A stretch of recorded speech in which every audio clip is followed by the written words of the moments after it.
রাজধানীর খিলক্ষেতের মন্দিরে হামলা ও নিরীহ হিন্দুদের নির্যাতন ও মিথ্যা মামলা দিয়ে হয়রানির প্রতিবাদে জাতীয় প্রেস ক্লাবের সামনে মানববন্ধন করে বাংলাদেশ জাতীয় হিন্দু মহাজোট।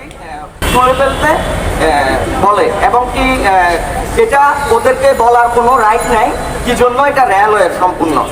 তো পরবর্তীতে আমরা এ বিষয়ে খিলক্ষেত থানায় অভিযোগ জানানোর পর পরবর্তীতে হঠাৎ করে গতকাল বিনা নোটিশ আমরা পাই নাই।